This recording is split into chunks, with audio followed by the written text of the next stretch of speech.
and I put a lot of emphasis on the women for providing such an inspirational show of how to surf the proper way, style, flow, grace, power, technique.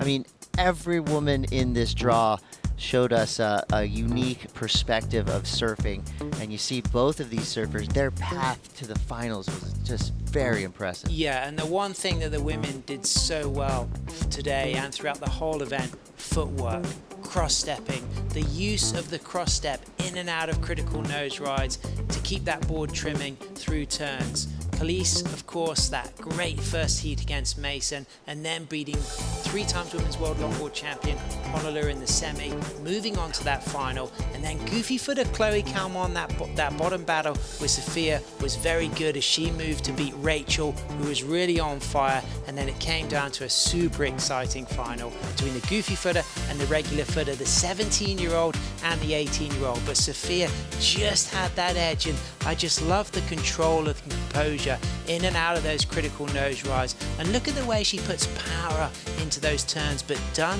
with finesse. So there's this continuous flow in and out of the maneuvers, and it's a joy to watch. Much like Kaniela, working on the in-between parts of the longboard surfing, a lot of the Waikiki surfers, no stranger to the nose and the tail, but it was that in-between mid-board approach that's been the highlight for me. The transitions, as you said, Sam, and you just see that between the chop, making the difficult look easy, harnessing the power, but most importantly, using her body to her advantage, an element of difference there, throwing down that power attack.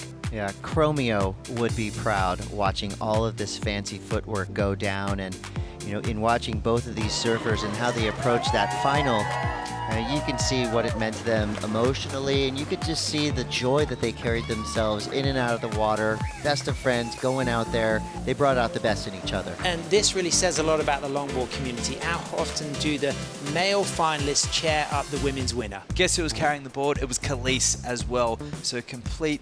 The complete package. It was, and it was obviously the Waikiki final, but the best part is both of these surfers haven't won a world title yet. They've beat world champions on the way to the final. And Kelis will be top seed going into So the original sprout. Unreal, and that would an icing on the cake for Kelis. Unfortunately coming in second, but so happy for Sophia. But to go into Malibu #1, it's a similar circumstance to what we saw with Kaniela, of course, knocking out Johnny the Ripper though.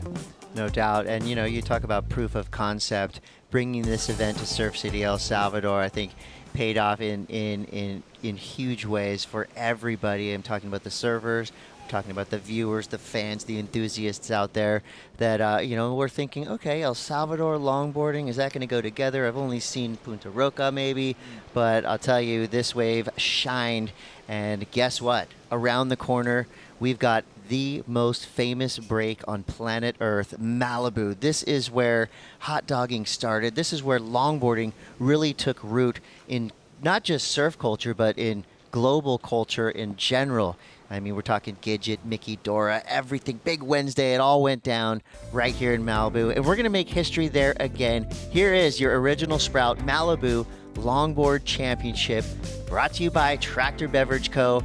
Your women's bracket is looking strong. Yeah, absolutely. And of course, that first match there with Chloe, Racheal, Mason, the winner will surf against Honolulu and Alice, and then going on to those woman-on-woman matches against Sophia and then against Soleil, and then that best of 3 against Kelis, who has that #1 seed. Yeah, I'm looking at that range now. Some upsets there. I think Hono dropping back into 4th place. That is a huge blow. She was carrying so much momentum moving into the event so far, but against Alice Lemoigne, she'll be back for revenge. 2 really good friends up against each other. Someone who prides herself on her nose riding. Honolulu will go to a rail game, and I can't wait to see all of these matchups. All right, yeah, match 1 right there. That's kind of like your last chance for the slow dance, right? Those 3 surfers are all going to be extremely hungry, and they're gonna need to put up immediately and keep the pedal to the metal to surf all the way from last to first in that draw.